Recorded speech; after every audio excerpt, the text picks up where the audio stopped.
tags we had for identifications. It's not a story he repeats that often, but it's one that's part of everything he is. I'm Frank Pinto Jr., retired lieutenant from the Hackensack, New Jersey Fire Department. I responded with my department 20 years ago to the World Trade Center, to Ground Zero. It's a bit of a family business. I didn't have any other plans for life except to be a fireman. Frank Pinto Jr.'s dad was a fireman, his uncle was, and he was too.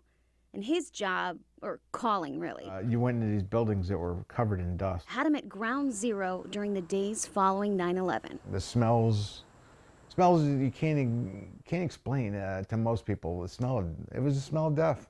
It really was. There was no other way to describe it. Her hobby is completely different from the job she had 20 years ago.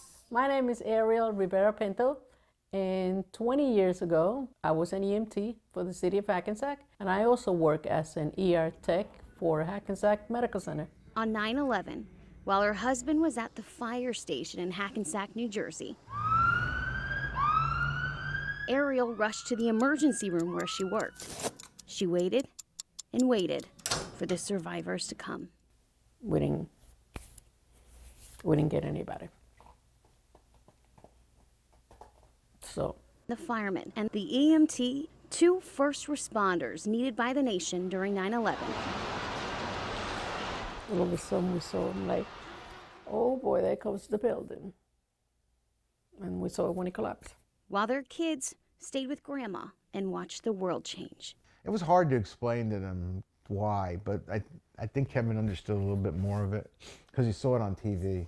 And what's part of this family story, Kevin, do you have any questions for your dad? Yeah, I got a couple. Is also a part of ours. I'm Kevin Pinto Rivera. I'm a photojournalist at Fox 46. 20 years ago, my parents were first responders after the World Trade Center attacks. Growing up, one of my favorite places to be at was the fire station. Everyone knew me there as Little Pinto, or Frank's kid. But 9/11 changed us as a family, and it wasn't just that one day, but the days and years after. Hi. Hi. You ready? Yeah. Cool.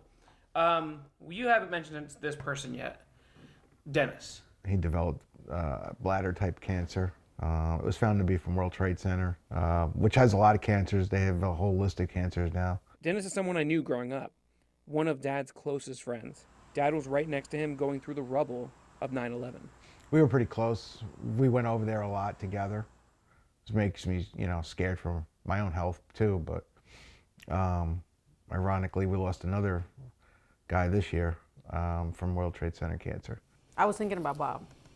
I was really thinking about Bob. And there's someone Mom will never forget, her coworker of 20 years, Bob. A few days after 9/11, she found out he was one of those who was trapped in the towers when they fell. It was him and 5 other people. They were pushing a lady in a wheelchair.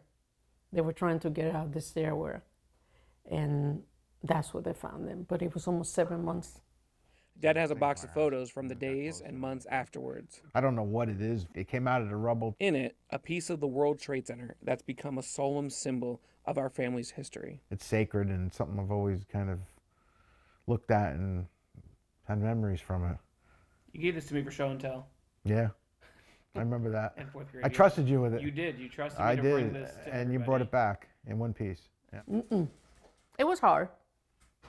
It was hard. There's a reason why stories need to be told. I don't want these guys to have died in vain because of that. And that's why everybody says, never forget, never forget, never forget. It's so we can remember the people in those stories. Ones who call themselves ordinary, but who were really the heroes we won't forget. I'm Maureen Wirtz. And I'm Kevin Pinto Rivera, Fox 46. When we did